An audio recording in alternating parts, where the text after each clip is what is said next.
I'm not sure much Jesse Cohen.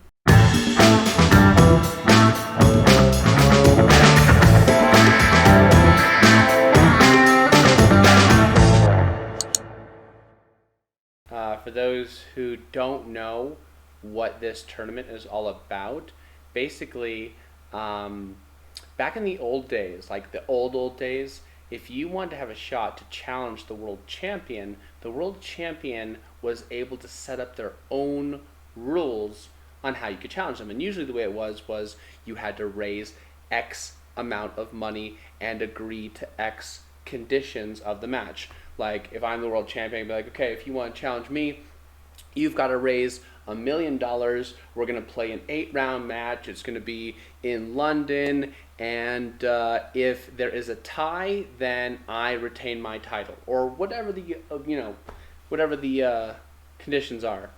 And over time, that changed, and what we have now is a totally different system that leaves the world champion out of it. I think the world champion can sometimes make requests of conditions. I do believe they have that power, but I think ultimately it still has to be approved, of course. Yeah, so the way it works now is you can't just go and just challenge the world champion just because you have met enough money or whatever. You have to earn your way into it, and it's not easy at all. First, you have to win one of the major international tournaments of the year. For example, Tata Steel, or Weekend Z, or the FIDE World Cup, for example. If you win, you become an entrant into this tournament, Candidates tournament. And then the winner of this tournament will become the challenger to Magnus, which I haven't checked it out yet. Typically, as of recent years, the matches transpired in November. I might assume that it would happen in November of this year based on this. But yeah, so for those who don't know, we started having candidates last year, but then Corona hit, of course, and it was around actually this time last year. And I don't know if anyone remembers, but Timur Rajabov, one of my favorite players, he had earned the right to play in this, but declined because of COVID conditions, and they replaced him with Alexenko Krill. I think I'm saying that right. Am I saying that right? Alexenko Krill. And then anyway, they tried to play the match. They were able to get the first 7 rounds in, and by that point, pandemic is just, rampant everywhere. They finally decide to call it off, and they have not been able to resume that until literally today. And so starting today, we had round 8. Let me just check on here really quick what the remaining schedule is here, but I do believe that half or over half of the tournament is already complete at this point. And so, yeah, it looks like there are going to be 14 rounds, and that today was round 8. So actually, this is the second half of, or wait, hold on a second. Yeah, that this just started again, yeah. Yeah, that basically the first half occurred last year. Now the second half is occurring this year. So anyway, that's the long, short explanation of it. I hope that helps.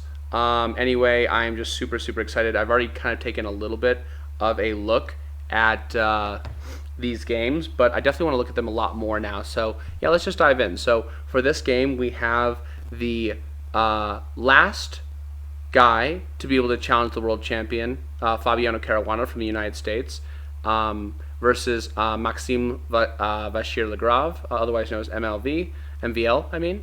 And yeah, let's just jump right in. So the first question I'm always interested in these games is who breaks opening book first. So I'm actually going to dive into opening explorer, but they played a Sicilian. it's funny that after the World Championship match, like nobody wants to play the Rosolimo against Fabiano, even though Magnus held over and over again. So d6 variation instead, and this goes into main line. Najdorf variation a6. For those who don't know or are unfamiliar with the Sicilian, this a6 move is extremely common. Even though it breaks opening principles, it doesn't bring out pieces quickly, it doesn't fight for the center.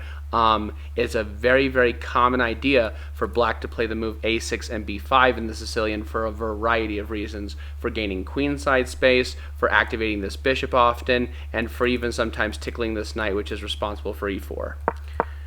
Bishop g5 standard, e6, f4 standard, queen b6. Now here is where MVL says he is willing to play the classic poison pawn variation and bring out the queen and just hit the b2 pawn and just says I'll take it right away. And I don't know any master really who actually plays like at the highest level. I don't know any master that plays the knight b3 variation. Like every time I see this happen at the highest level, I see the highest level players, you know, offer the gambit, and I also see them accept it. And so basically what that tells me is that there's a lot of disagreement about whether white gets full compensation for this pawn. But let's be clear here. What does white on the surface hope to get in compensation for the pawn? The queen is coming into our territory, winning a pawn, hurting our pawn structure with immediate threats on the rook. Okay. Well, the first part is easy to deal with. Rook b1, activating the rook while tempoing the queen, and queen a3. And so remember, no matter what position you're playing, doesn't matter poison pawn variation, whatever. The true essence of chess is to get good things that are different than your opponent and to use them. And in this position, white has a couple things that are good and different. Can you spot them? One thing is the center. The other thing is more activated pieces. White has 5 activated pieces compared to black's 2. And on top of that, you know, you could even possibly mention the fact that black's queen is placed in a way that will lose future time because she is very, very likely a target. So anyway, what does black have? Black is up a pawn. That is a long-term lasting advantage. So I guess let's be clear here. White has 2 advantages. One is a center that is more of a medium, I would say medium long-term advantage. Black, but has a short-term advantage of development. Has more activated pieces, but again, if you give black enough time to catch up here, you know, activate these pieces, it's not going to matter, okay? So basically, white has to act quickly, has to be able to generate threats and attack and energy quickly, because if you give black enough time, black will simply catch up in bringing out pieces, and you'll just be down a pawn, and you won't have anything to, you know, crow about. So e5. Main book move here makes sense, not just for the threat on the knight, but it seems like this basically forces, well, it seems like it normally forces pawn takes pawn, but the idea here is that white is interested in exchanging these pawns, because if that happens sooner or later, then when this knight moves, it'll open up the queen. Maybe that can make for some checkmate ideas or tactics on d8, and regardless, white wants to open up the position, open up pathways so we can attack. Also, a nice thing about locking the pawn structure like this is that it creates that classic bottleneck position. Remember, when you see these, whenever you see these e4 pawn openings and you see pawns get locked on e5 and e6, like it often happens in like the French defense, what it often does is it separates black's kingside and queenside because they can't use the 6th rank.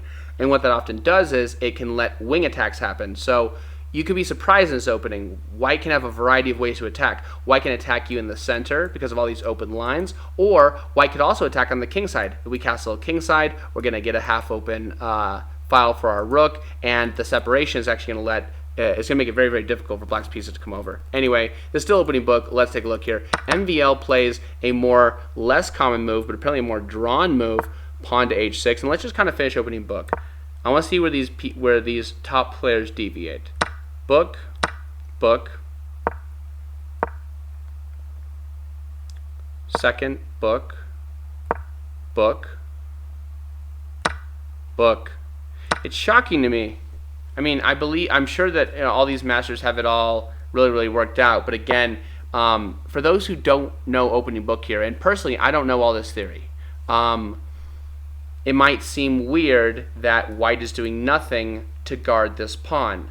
But again, you have to remember what is the true thing that you have that is different and good than your opponent, and you have to use it. And again, in this position, white has more activated pieces with more places to go. If we just compare the pieces, this bishop is way better than black's bishop. White's knights are way better than black's knights. White's rook is better than either of black's rooks, and so on and so forth. And so instead of wasting time trying to guard the pawn, now granted, that is a center pawn, and if I don't know this opening very, very well, I am much more hesitant to give away that pawn compared to others. But apparently, this position has been researched thoroughly, and knight e4, moving the knight into the middle and ignoring this threat, and even letting that pawn go just to keep the pieces active and coming towards black's king. Queen takes a2. Again, I don't know opening book terribly well, but apparently this is all followed theory. Rook d1 saves the rook. Queen d5 is theory. Queen e3 is theory. Just shocking. This has all been played before. When I actually was reviewing this earlier, I was not aware that this was all just very well known, or it was the most well-known path amongst these players. Again, it does make sense. Black is threatening these two pieces, so white defends it. However, we are letting go of the center pawn. Not that we have a real choice here. Queen takes e5. c3. Wow. That's the novelty? This is shocking. So in this position, wow. Huh. I'm really curious now. Okay, hold on a second. So I want to do some digging. So the main move here, the way this has been, the path that this has taken the most often from here is bishop to e2, bishop to c5, bishop to g3, bishop takes d4, rook takes d4, queen a5 check, rook d2, castles kingside. What motivation does white have to play? And then bishop d6. And it's actually in black's best interest, it says, not to care about the rook and play knight c6. If rook here, I guess, castles, and maybe we're actually happy. There's actually maybe potential just sacrifices or big attacks over here. Interesting. So I'm trying to figure out why c3 is played, and here's what I'm thinking of is that A, it gives more defense to here because bishop c5 is coming. B, with the queen a5 variation, I'm just curious, if we make some nothing move for black, what would happen if it followed the other line and went bishop to e2, bishop c5? Wait a second.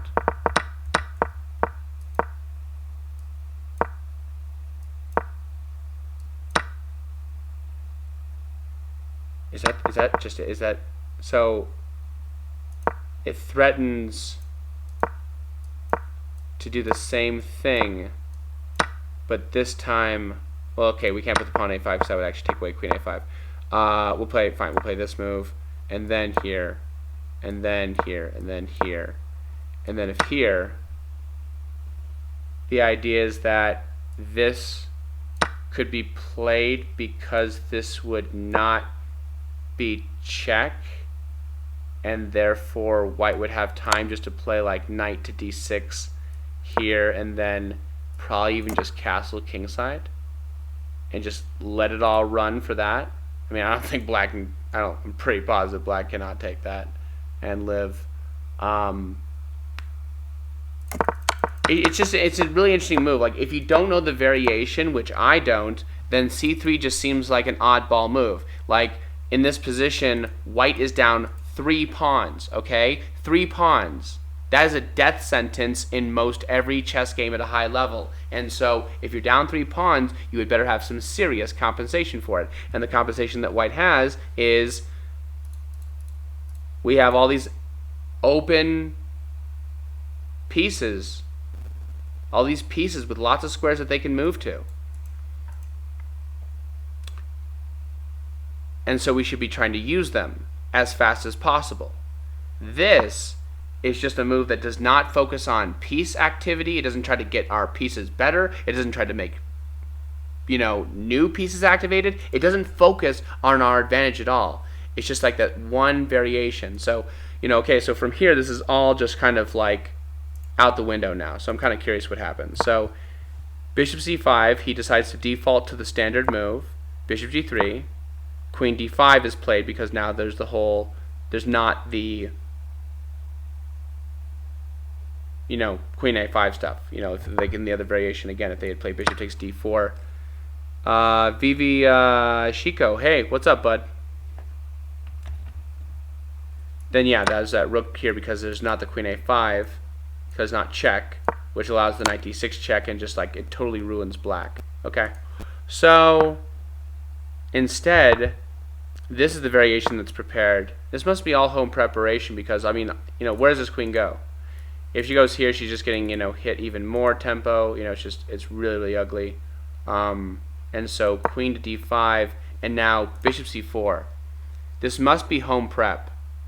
I remember reading the article about this sacrifice, but this has to be home prep because just like, again, this move might seem crazy, and it had better be well calculated, which I'm sure it is, but if you remember that white needs to be attacking as quickly as possible and keeping threats going as often as possible, keeping black constantly off balance on the defense, then this move does meet that kind of criteria.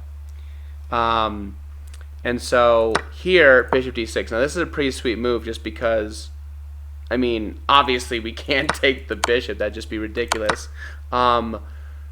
If takes here, rook takes d4, I assume, and then, I don't know, it's just like, I guess black can try to hold on here, but, amazing as it is, it's just such a miserable position for black, and it kind of comes down to that whole, the first rule of attack, they say, is don't let your opponent develop their pieces. And in this position, notice how the queen takes notice how, because of the arrangement of pieces, this king can't castle, so this rook is stuck out of play, while these two pieces kill these 3 pieces. So basically, black can't develop the army. So black is up 6 points in this position, and yet I have a feeling. Watch, I'll turn on evaluation for a second. Yeah. It's not even sure it's totally winning. Oh, there it goes. Again, even though black is up all these points, again, a strength is only as strong as it can be used. If you're up 6 points, but all your pieces are stuck on the back row and can't activate, then, what good are they really, right? And so, yeah, let's go back to the game. So instead of that, knight to f6 is played, sacrificing the c5 bishop and trying, it seems, instead to activate. Knight takes c5. Now he's only down 3 pawns. Knight d5, queen e5. Important move. If we get sloppy here and choose like a queen g3 move or something like that, queen takes c3 check, forcing the queens off. That'd be pretty devastating in most cases here. Again, we don't want to trade off pieces that we don't have to, especially the queen. So queen to e5, rook to g8. Now that's interesting. I guess if queen takes c3 check,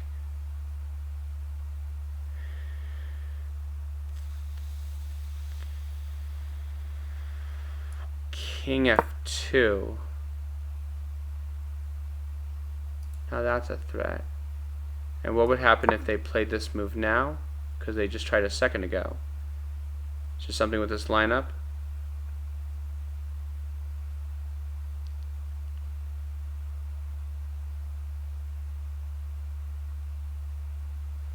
I mean,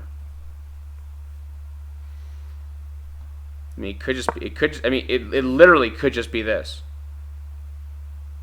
It's just like, we're threatening this, as well as what almost seems like this. I want to be too careful because I don't want that queen trade to happen, but we can also, in some instances, play like knight takes, and then like if knight takes e6, queen takes e5, knight c7, check first, then recaptures on e5, with the rook on a8 having severe issues maybe, and the king getting like mated. Like, it could totally work. Like if we just play some, I don't know, whatever move, like this, oh, this knight is really annoying.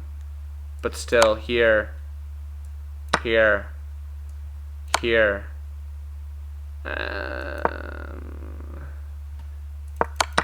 are some variations where this is working out. I promise you. Might have to throw in some other, like, I don't know. Might have to throw in like a rook d3 or rook e2 or something. I'm not sure, but there's all sorts of neat things happening here. Instead, rook immediately to g8. I can tell you right now, MVL does not play this move unless they have to. You've got to remember, when it comes to defense, we don't defend unless we have to, and when we do have to, we use the least amount of force necessary. This is a completely defensive, useless move. The rook will never have a future here. You don't play that move unless you're desperate, and so it's a pretty unpleasant move. So he must have really had to play that move. Knight takes e6. We are going for it. And this time, allowing the queen trade.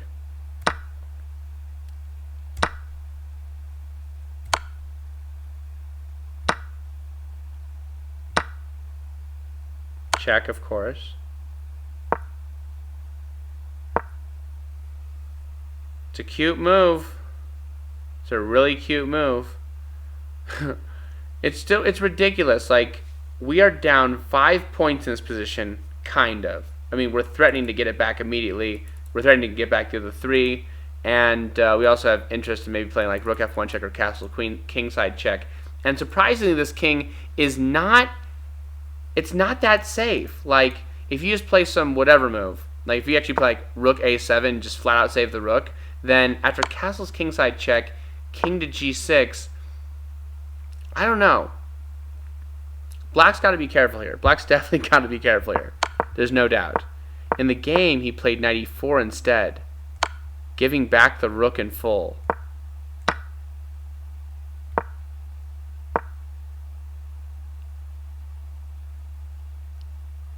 Not even rook d8, huh? Does that not work? Is that just bad? I mean, like, this does work, but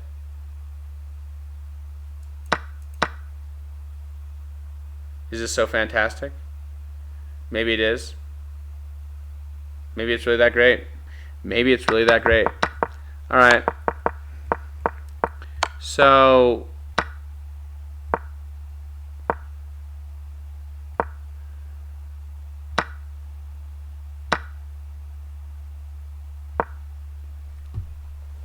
well, this is definitely an interesting endgame.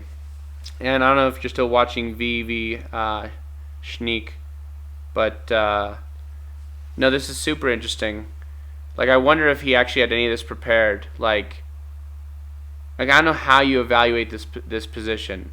On one hand, Black has these wonderful connected pass pawns.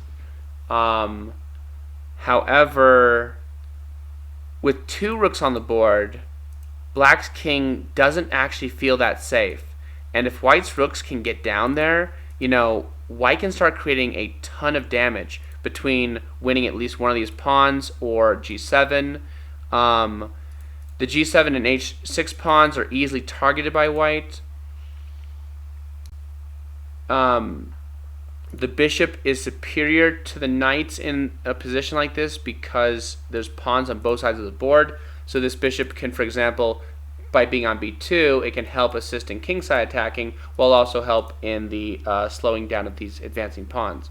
So I don't know if this is actually considered a win for White or not, but I definitely would prefer to play White in this position. I'll tell you that. Yeah, I think so. I'm curious. I'll just look at the evaluation really quick. Is it actually winning for white or just better? A little bit better? Slightly to clearly better? Okay. So let's take a look here. So just to be clear here, in any position you should be able to figure out what the right plan is, right? What should black and white be doing here? Well, what white should be doing is showing the power of the things that we have that black doesn't.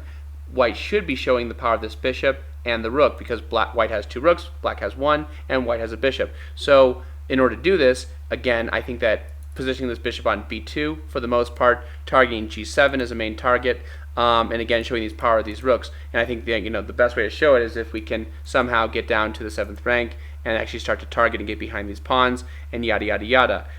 In addition, we'd like to play against these knights, and so as much as possible, we would like to play against the connected queenside pawns. That's what we don't have, as well as the knights, what we don't have. And so remember, the way you play against knights is to chase them backward and keep them out of their good supported squares, and those passed pawns are only as strong as they can be pushed. Now that's going to be kind of problematic because frankly those pawns look very easy to push. Like, I don't know, maybe it's just me, but it seems like b5, it just seems like they push pretty easily. Tan, what's up, man? Hello, hello, hello. Rook d6, rook f4. So again, I assume that black is going to try to position the knights well and successfully advance these pawns. White is going to try and drive back the knights and target g7. Rook c7, kind of a prep move, keeping rooks out of d7, rook f4. There goes the bishop to b2. Wow, well there the bishop did not last long, did it? But the only reason you would give up that bishop is if you were sure you could win one of these pawns, right? He's sure.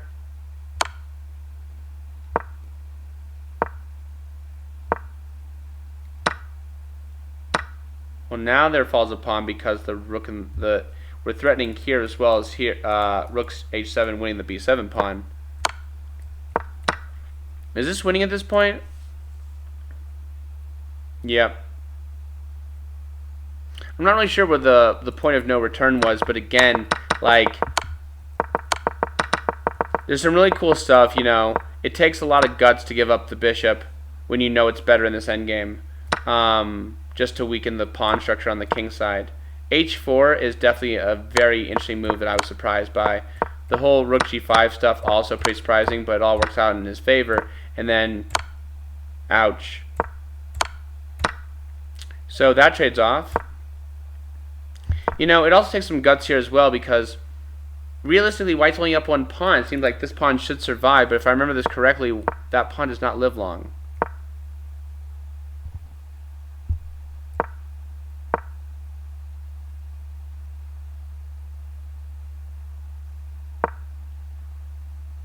If he tries to push it at all, then rook to, check, here, here. What does he do here? Here, here, here, here. He's going to be tied down between here and defending the F pawn. He's just going to fall apart. Principle of 2 weaknesses is just going to fall apart. Instead, I can't believe this game goes on for this long. There goes the pawn. Wow. This game goes on for another 30 moves. Is it really necessary? Is this like a study? Is this really like a study? I'm doing good. What about you? Hey, man. Doing pretty good. Excited to get to review these games. Not going to lie. Definitely excited to see these games. Is this really a win? Like, is this a theoretical win? Because, like, okay. So, the only way that white can win this, period. There's only 2 ways. Win the knight or win the pawn. Basically, you have to win the pawn. The knight's going to be basically next to impossible to win. But how are we going to win the pawn? In order for us to win the pawn, our king is going to have to attack that pawn as well, and we have to not let this pawn be so vulnerable that it falls off the board. Because, make no mistake, unless it's a very rare exception position where our rook is trapping that knight off on the side of the board, rook versus knight is a draw. This is a theoretical draw, is it? A draw could be made only if the knight moved to the square g7. Really? So I wonder if he knows that. He has to be able to play the knight to g7 in order to keep out. That's really cool. Oh, I see what you're saying. If this knight was magically on g7, the knight would cover the light squares while the pawn covers the dark squares, and like the king can just kind of go back and forth between f7 and g6, and like white has no way in. And so he's trying to maneuver it there, but how does he get it there? He's got to go through one of these squares. So he's like trying to go like this way, maybe?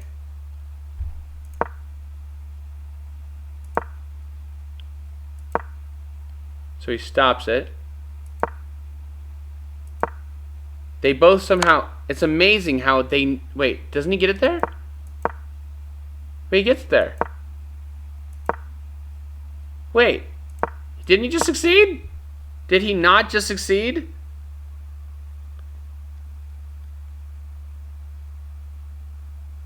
So he succeeded and didn't know he succeeded? Is that basically what happened?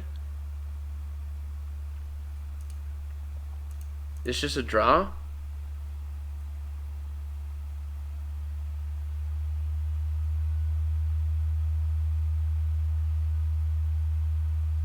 He succeeded and didn't know he succeeded? That was a shame.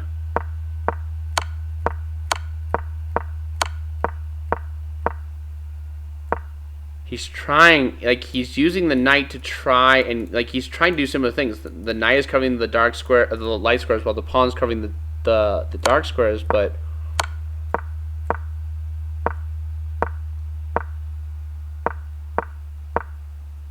just sneaks in. Oh, he got over to the H file. Oh, he's coming around. Oh, black is dead. When was the point of no return? Like, he's dead. Like, as soon as this happens, like, black's done. Right? There's no way to get... Wait. Can he still get into G7? Do you still blow it here too? This seems to me like it should just be over. I mean, like, if he plays knight f5 into G7, it's probably too late.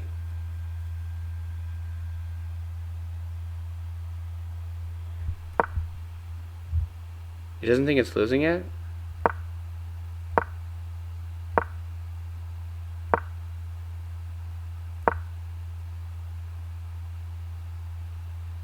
Wait, now it sees it? It says, wait, it says that the final move is... No, it's just starting... No, there's no way. It's been losing. It's got to be losing since king h5, at least, right? Like, this has got to be winning, right? Hey, Kyle said black should have stopped the king from going to h5. Yeah. Because once that king gets around, once the king gets around, it's game. Really, really cool, fascinating game. Not gonna lie. Again, you know, and there's so many things you don't get to see, right? You know, at the high level, like, there's so many things you don't get to see. Like, you don't get to see all the different variations that could have happened with all the other different ways. I mean, like, obviously taking here would have just been out of, you know, completely out of the question. I mean, like, this is just, I'm not even sure. I'm not sure what's worse here. I mean, this looks really bad. I don't know what's worse here. Fabiano is a deserving candidate, but, like, I'm not gonna lie. Do you think he's capable of doing it? Because he didn't do it last time. And it doesn't mean he can't do it again. Just because it didn't work out last time does not mean that he couldn't pull it off. But part of me feels like he gave it his best shot. And he just, when it comes down to it, he's just not,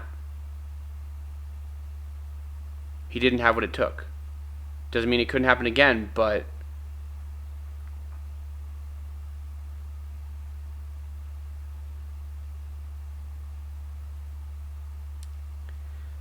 With the exception of like, okay, there's like 2 exceptions to this rule debatably, okay? One exception is Botvinnik Tal. Tal beats Botvinnik. Botvinnik gets a challenge in the next year and wins and gets back the title. You could debate that, you know, Tal just had a special time. Some people say, well, he also was suffering from kidney failure and just was never the same. It was slow. And then you also have Kasparov and Karpov. But it depends on how you look at that, right? If you look at it like Karpov retained his title for the first match that they ended, then, you know, Karpov held it, and then Garry Kasparov got another chance and then beat him. But I think we all know, at least what history seems to say, is that if the match had gone on and continued, Kasparov would have won in the first place, and Karpov would have gotten to challenge those 4 more times like he did, but he would have come up short-handed. So I guess what I'm saying is, historically, with few exceptions that almost can be rationalized, it is much more likely that a player would not win even if they earn the right to challenge the world champion over and over again. I mean, think about this. Anand didn't get to be world champion until after Kasparov retired. I'm not saying Fabiano can't be world champion, but it literally, he might be an Anand. He might be an Anand. He might not actually get to be world champion until he's like 50. It might actually happen. Just my opinion. Anyway, let's move on to our next game. Not a very exciting game, but still.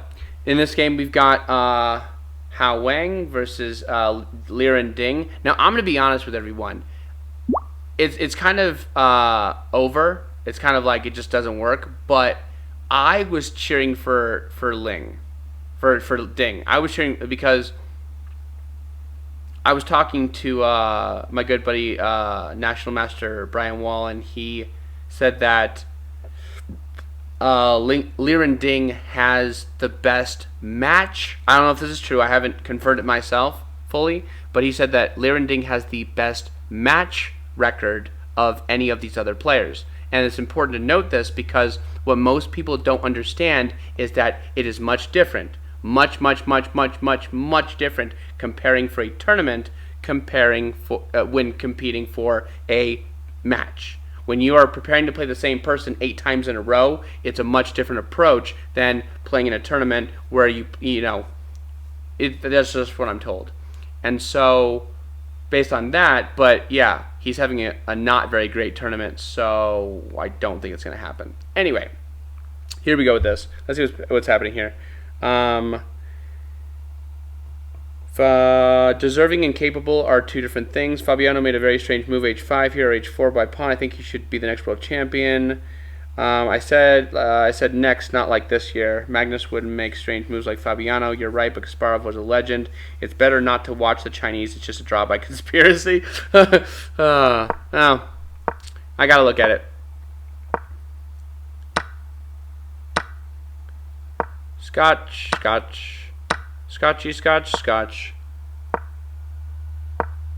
This is all theory.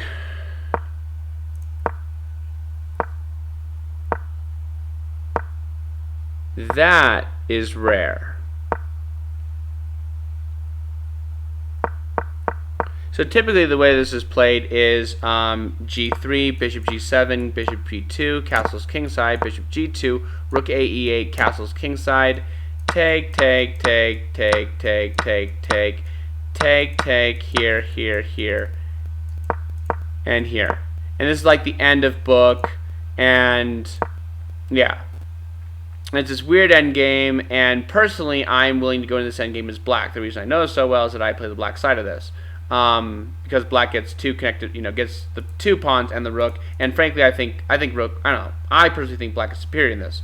But this bishop a3 move, I feel like I've seen this in Blitz.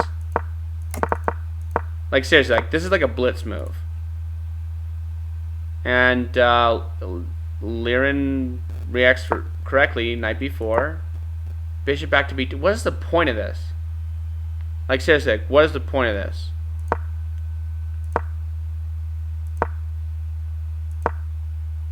What is to gain from that?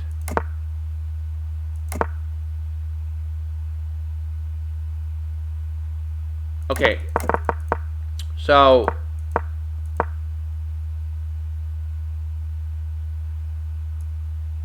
in case it had gone this way,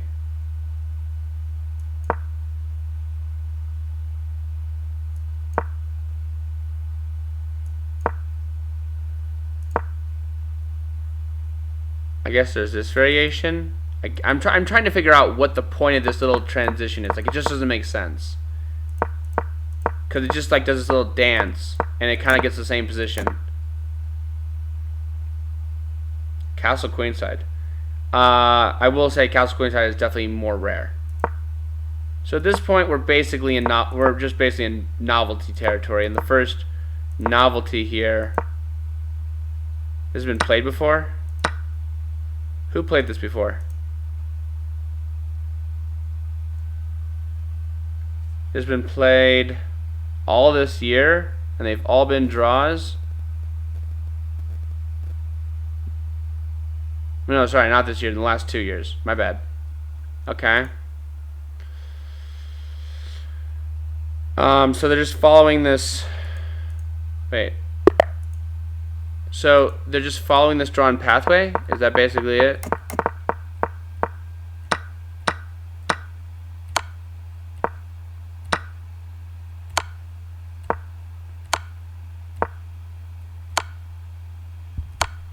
This is the first place of deviation, sort of.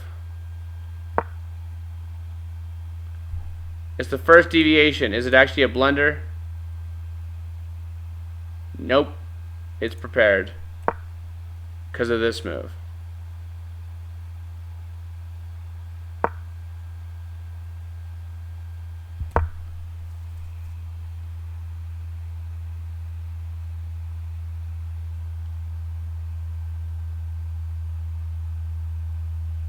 I mean, I guess it is clever. I mean, it does. I mean, it's a draw, but it gives his illustrious opponent one chance to mess up. Like, do you all see? Like, okay, so this is not hard to spot. It's also not very hard to spot that if takes, rook b8 check is totally crushing. What might be hard to spot is why rook d2 fails. But I'm pretty sure it's just rook b8. And there's no good way to deal with it. So instead, queen f6 stops it and forces a draw immediately.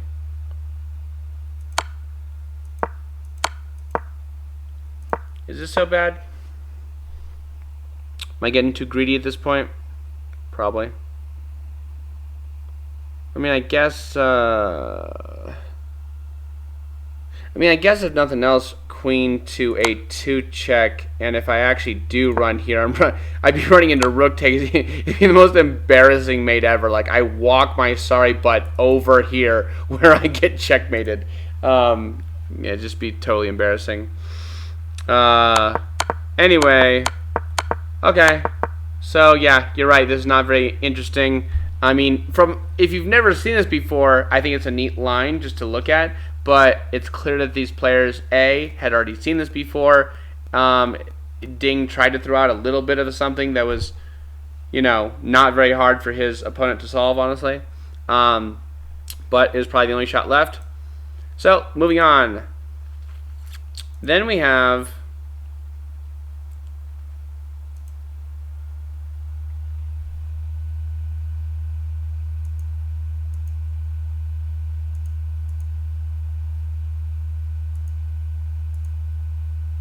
yeah. I think this is the other draw, right? Yeah, we'll look at the other draw really quick. So this draw also happened between Anish Giri and Ian Nepomniachtchi. Nepomniachtchi. I probably say it just terrible. Anyway, let's get into this. Where's the opening bookend? E4, C5, Sicilian, knight F3, knight C6, D4, take, E5, main book, yep. All book, yep.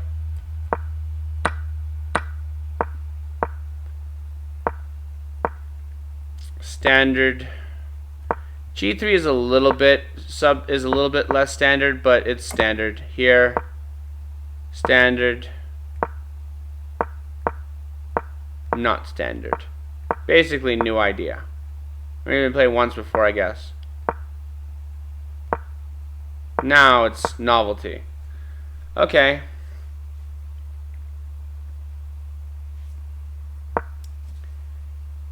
I feel like such a noob. Not gonna lie. Who do you think would win candidates? At this point,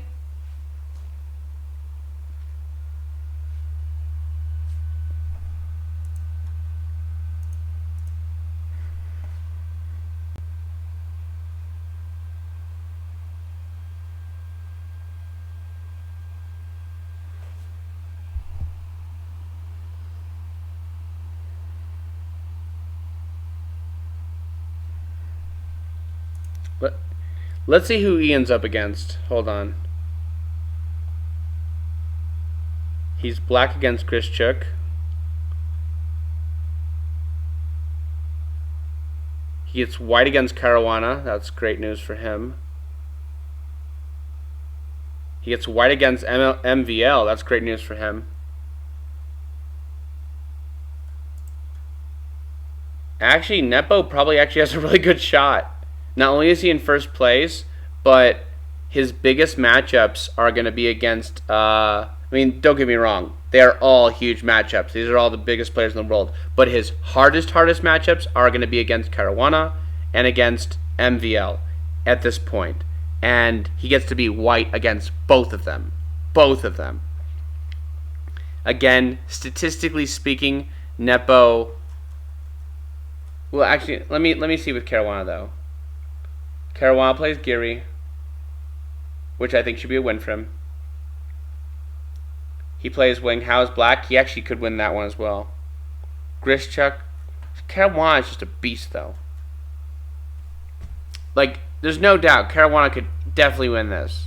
There's he could it's very, very, very doable. Like, there's a very good chance he'll win.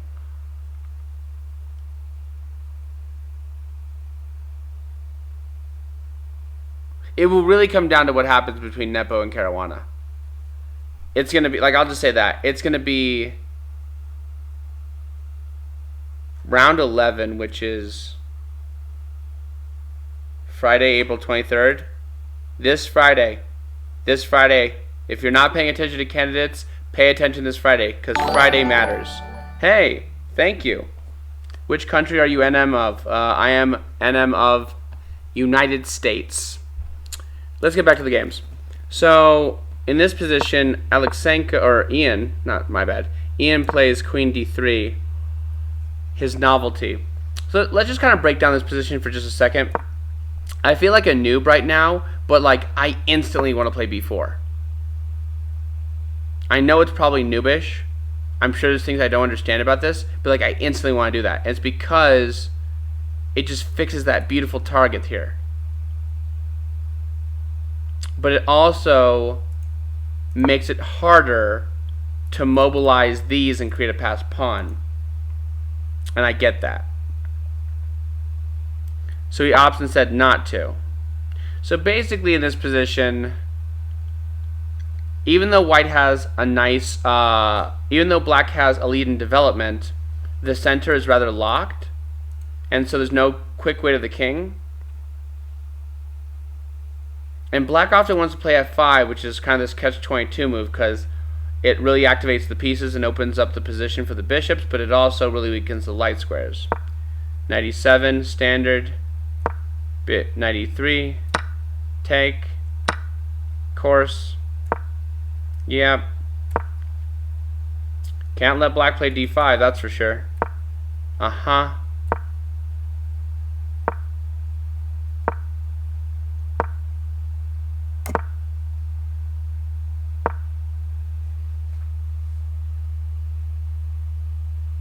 just kind of a good game of chess. It just seems so balanced.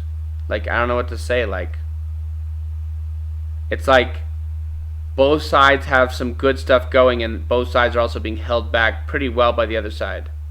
Like, I'm not even sure like how.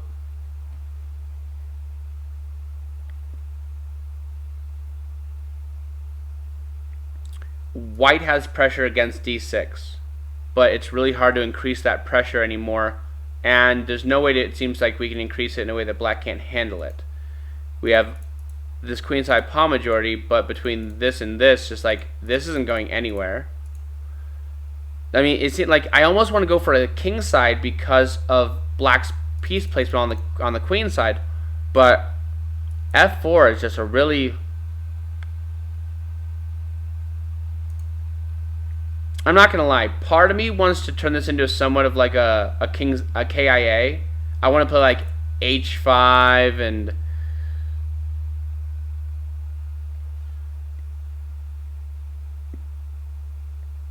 I'm probably totally nuts here, but like I want to play h5 and maybe h6, and then maybe knight g4. Sometimes I want to put I want to push both these pawns actually, but like seriously, I want to go for kingside stuff for a variety of reasons. Rook c1, completely passive. Trying to prevent c. Okay, fine. It did try to play for c4. Fair enough. Go away, bishop.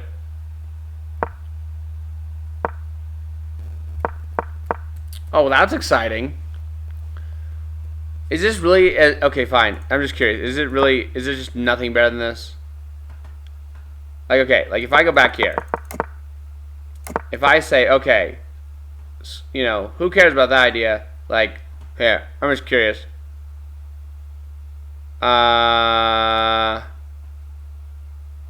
Computer.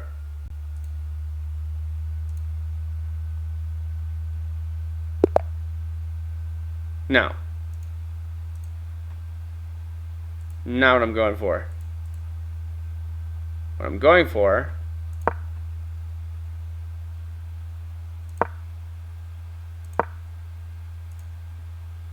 is this. Wait, actually before this. Yeah, here we go. Alright, computer, have at ye. Is my idea so terrible? Okay. Now what if I really, really, really go for it? Like, really go for it.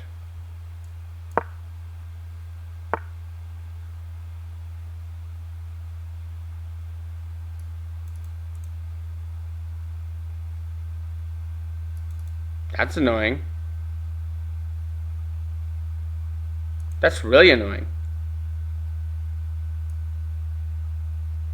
Computer, you're so annoying.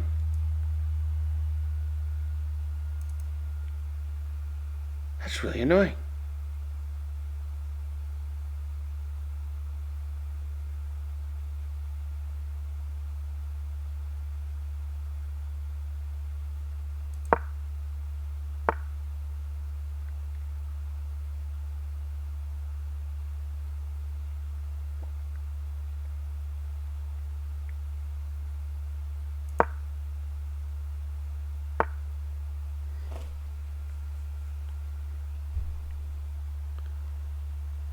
Okay, the attack just doesn't come as good as I'd like it to. The attack is an illusion. Okay, what if I prepare? What if I play King H2?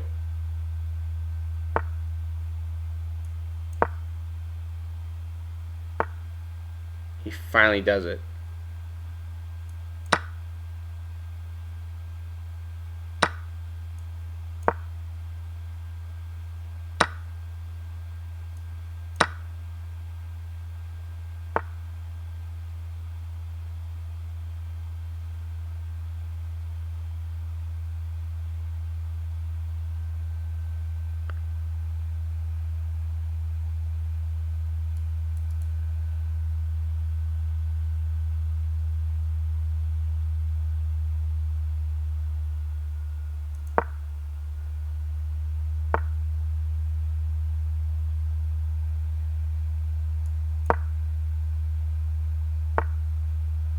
Oh. That was dumb.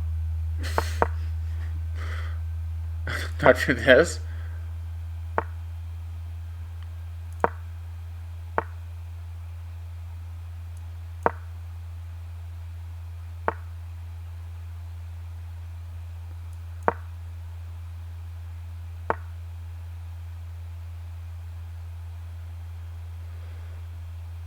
Okay, I guess that queenside attack is coming. I guess I did not give this innocent looking position enough. Apparently this bishop c4 is coming with devastating effect. So he plays rook c1. So he plays rook c1 to get out of all that mess. Ugh, okay, I get it. I get it.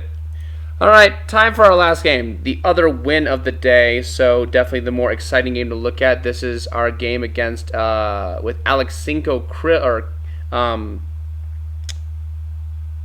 Kirill Alexenko versus Alexander Grishchuk. Again, I do know that Alexenko does win this game, which is, I was watching the other day Grishchuk play online. He was playing Exotic Princess. He was playing Jobava, and doing really well. And we were talking about how he's warming up for candidates, and I was talking about how Grishchuk is one of the most amazing players in the whole world. Love the dude.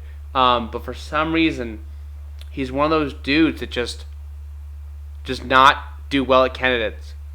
And typically, his performances are either at the top, he always plays amazing chess, of course, but at the very top, he either destroys everyone and has an amazing tournament, or it's pretty not great.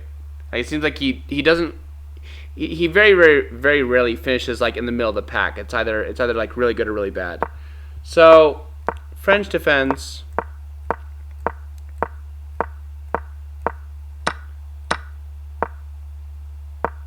Another poison pawn variation. Poison pawn French defense.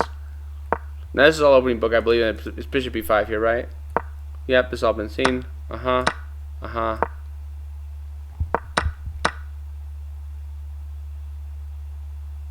Grishchuk must know something because it seems like this is a bad variation. Take.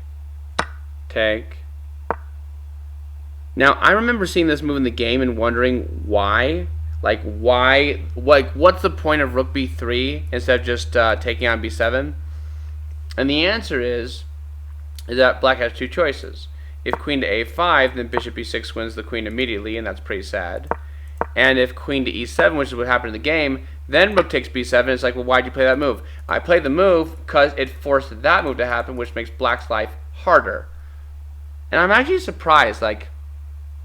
I wonder what Grishchuk sees in this position. He's not a fool. And this has been seen before. I don't know why black would want to go in to this position. It's just the only thing to crow about is you have the bishop pair and you have this pawn. That's it. At the moment, it just does not look worthwhile. Hey, Kawoo, whatever your name is. Hello. Check. Huh. Not what I expected. Just right into the end game. This move makes sense. Even though it is a slow move in open position, this pawn is going to be a big liability. Putting the knight to d1 allows it to go to e3, where it can keep c2 nice and guarded. It also allows for c3 to keep it nice and guarded. It just makes a lot of sense. He's recognizing his biggest weakness and he's taking care of it now.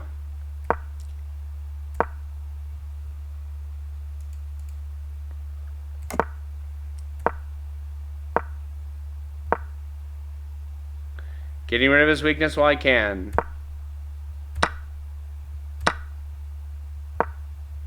Yep. Yeah, this is a tough situation for black. It really is. White is definitely succeeding here. This bishop is a menace, keeping black out of two essential files. This pawn is a liability. and about to just be swooped up. This bishop, I mean, like, if you just compare black's pieces to white pieces, just like they're a joke. Like, it's like, I feel like you could claim that white's already winning here. What? Black's better? What? Apparently I understand nothing about chess. Or apparently d4 is that effective.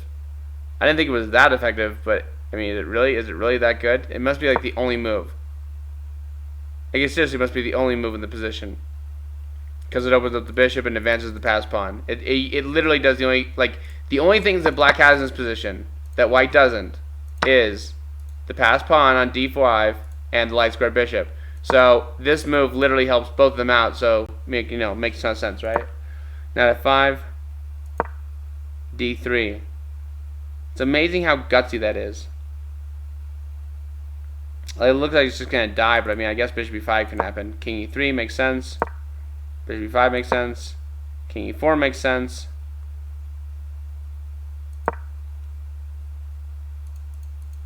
Is this still better for black? This is amazing to me. Black is better here. Grischuk knew better, so where did he mess up? This just seemed better. Like, wow.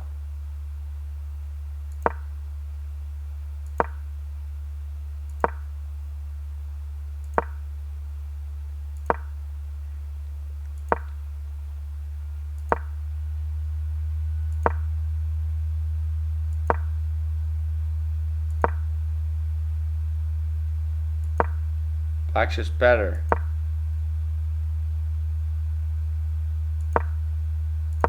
Interesting move. It gives black the option to do this and this, which doesn't seem that great, but apparently is not bad at all.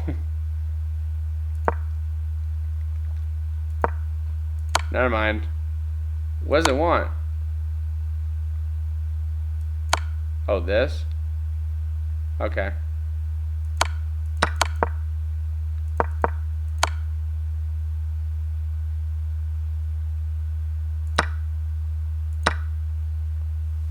Sacrifice. So where does black fall apart here? I'm kind of confused.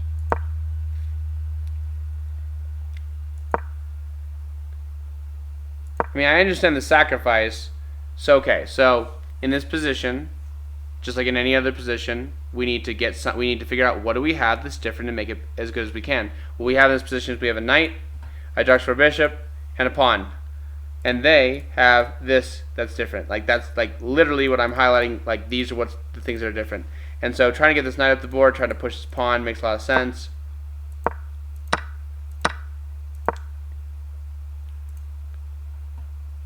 I'm wondering where he fails here. Like, where's the losing move? Like, it doesn't seem like black is losing. It doesn't seem like white's winning. But suddenly, white got a very, very active.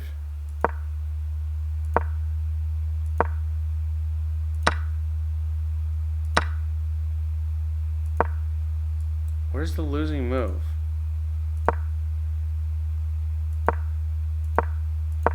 Let me see if I can let me see if I can figure it out on my own.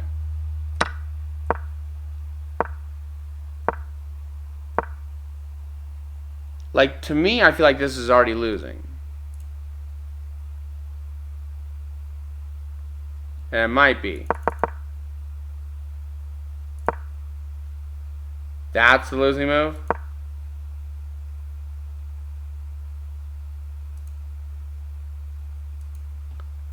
Had to find that move so you could give a bunch of checks. That's the losing move.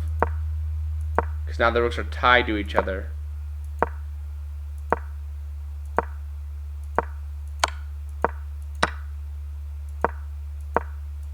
That's just hopeless. Yeah, this is all over. It's a slow death, but white can march the pawns and black can't. It's as simple as that. Yeah.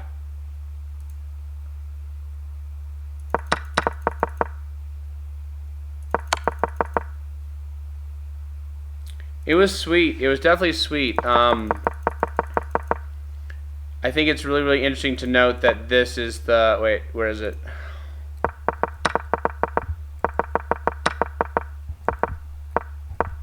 It's really interesting to note that that's like the losing move. Again, rook a8 does make more sense because it does allow the sideways checks. Sort of. Well, no, but it can't be right. No, the pawn's going to promote. So what does it want here? Here? That's a defense that has to be found? What an ugly defense. Well, I can't blame Grischuk for not finding that. Ugh. Yuck. Anyways, I don't know.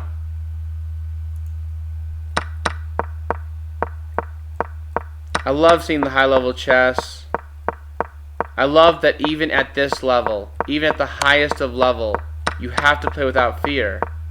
These players sacrifice exchanges, pawns, whole armies just to go at each other.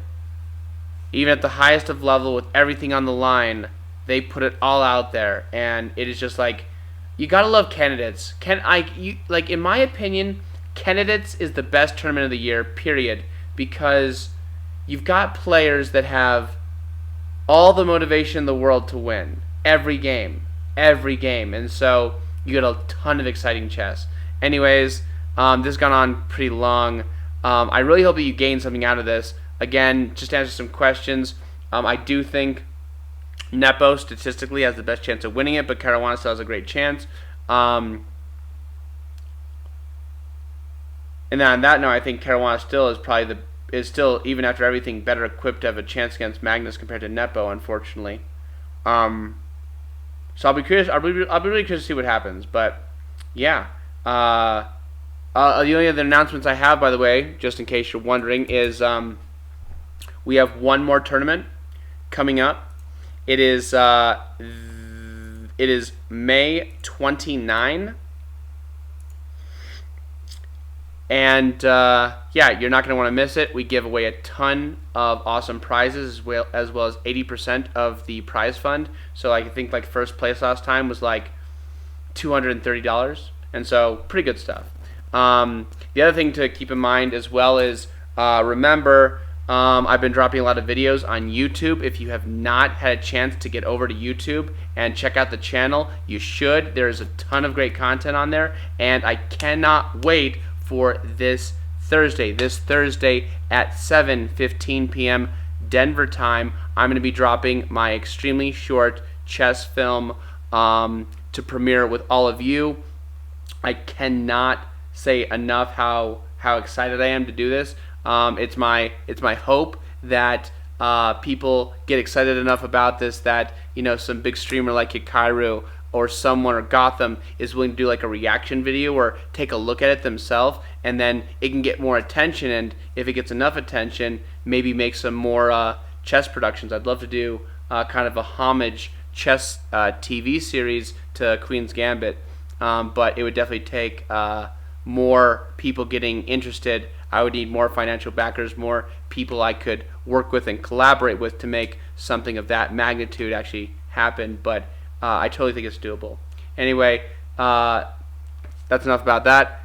I hope you all enjoyed this. I hope you all have a great night, and I will catch you soon. Bye for now.